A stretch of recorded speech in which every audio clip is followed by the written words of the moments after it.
여러분, 절세 혜택을 누리면서 투자할 수 있는 방법이 있다면 궁금하지 않으신가요? 오늘은 많은 분들이 궁금해하시는 ISA 계좌에 대해서 알려드리겠습니다. ISA가 뭔지, 어떤 장점이 있는지, 그리고 단점은 또 무엇인지, 마지막엔 ISA를 100% 활용할 수 있는 꿀팁까지 알려드릴 테니까 끝까지 시청해주세요. 아참, 그 전에 구독과 좋아요 눌러주시는 거 잊지 않으셨죠? 그럼 진행해보도록 하겠습니다. ISA 계좌는 개인 종합 자산 관리 계좌의 약자예요. Individual Savings Account. 이 영어에서 이제 ISA로 따와 있고요.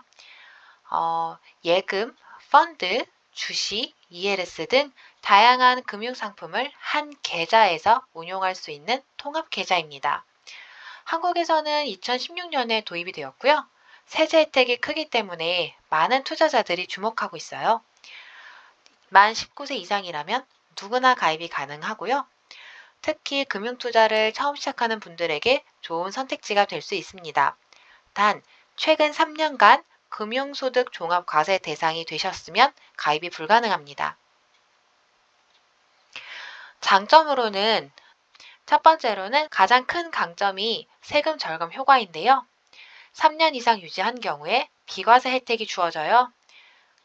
200만 원까지 비과세가 적용이 되고 만약에 소득이 낮은 서민형, 농어민형이라면 400만 원까지 비과세가 적용이 됩니다.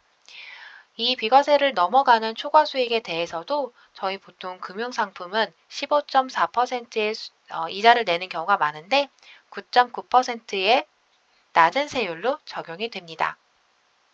손실상계라고도 하는데요. 손해가 났든 실적이 났던 그걸 다 합쳐서 전체 수익 내 포트폴리오 이 계좌의 총 수익으로 계산을 해서 세금을 낼 수 있습니다. 손해가 낸 부분은 감안하지 않고 수익이 난 것에 대한 것만 소득세로 내게 된다면 좀 비합리적이지 않을까 싶어요. 그래서 이 부분에 대해서 손해 난 것도 감안을 해주어서 손실상계하고 마지막 최종 수익에 대해서만 세금을 낼 수 있습니다. 그리고 한 계좌에서 펀드, 주식, ELS 등을 관리할 수 있기 때문에 포트폴리오 형태로 관리가 가능하다는 것도 장점입니다. 또한 3년 이상 유지를 해야 되기 때문에 장기 투자를 위한 행동장치 역할도 할 수 있게 돼요. 우리가 돈을 모으는 것이 참 어렵잖아요. 1년 단위로 예금을 할 수도 있겠지만 이 상품의 경우는 3년을 무조건 묶어두어야 하기 때문에 장기 투자를 할 수밖에 없는 장치가 됩니다. 하지만 ISA 계좌에도 단점은 있습니다. 첫 번째로는 인출 기간 제한이 있죠. 비과세를 유지하기 위해서 최소 의무 가입 기간이 3년이 있고 최대 5년까지 만기를 설정할 수 있어요. 중간에 인출하게 되면 세제 혜택이 사라지기 때문에 단기 투자보다는 장기 투자로 고려를 하셔야 합니다. 장점이자 단점일 수도 있는 거죠. 두 번째로는 연간 납입 한도가 2천만 원까지라는 거예요. 아무리 내가 이 상품이 좋다고 하더라도 한 번에 많은 돈을 넣고 굴릴 수는 없고요. 1년당 최대 납입할 수 있는 금액이 2천만 원이고 3년 만기를 잡으셨다면 6천만 원, 5년 만기를 잡으셨다면 최대 1억까지만 이 계좌에서 굴릴 수 있습니다. 2월도 가능합니다. 예를 들어서 12월 30일에 시작을 하셨다면 그때 2천만 원 넣을 수도 있지만 그 다음 해 1월 1일이 됐을 때 납입 한도가 더 늘어나게 되거든요. 다음 해 1월 1일 날 4천만 원 넣고 굴리는 것도 가능합니다. 그리고 마지막 단점은 바로 한국 증시에 상장된 금융상품만 가능하다는 것입니다. 이제 이 경우는 주식과 ETF 같은 것들이 해당이 될 것 같은데요. 그래서 S&P 500을 하고 싶다고 해도 미국 증시에 상장된 SPY, SPY 같은 상품은 하실 수 없고요.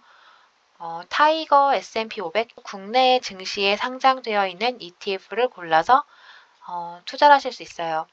예를 들어 테슬라라든지 구글, 애플 등은 직접적으로 이 ISA 계좌 내에서 투자하실 수 없습니다.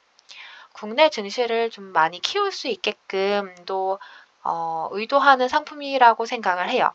그래서 세제 혜택을 주는 거겠죠. ISA 계좌를 활용할 수 있는 꿀팁 준비했습니다. 세제 혜택을 받으려면 3년을 최소 유지를 해야 하고 최대 5년까지 만기이기 때문에 당장 써야 할지도 모르는 돈은 활용하시면 곤란합니다. 꼭 장기 투자가 가능하신 금액을 활용하셔야 하고요. 두 번째로는 신탁형이나 일임형이 아닌 중개형 ISA를 개설하는 것을 추천합니다. 중개형 ISA여야지만 내가 직접 ETF나 주식형 펀드도 쉽게 운용하실 수 있어요. 내가 운용하지 않겠다고 일임형으로 맡기게 되면 추가 수수료도 들어갈 뿐더러 그가 얼마나 잘 운용하게 될지 알 수 없게 돼요. 제가 특히 중개형 ISA로 개설하기를 추천을 드리는 이유는 퀀트라든지 세상에는 다양한 전략들이 많이 존재해요. 수익이 좋은 전략들이 존재하기 때문에 제가 그래서 자산 배분 퀀트 투자를 좋아하기도 하고 자산 배분 퀀트 투자를 이 중개형 ISA로 운용을 하시면 세금 혜택까지 훨씬 더 많은 수익을 가져가실 수 있습니다. 마지막으로는 ISA가 만기가 됐다면 IRP 계절 이전이 가능합니다. IRP 계좌 같은 경우는 납입 한도가 정해져 있는데요. ISA 계좌가 만기가 되어서 넘어가는 금액은 IRP의 연간 납입 한도에 포함되지 않습니다.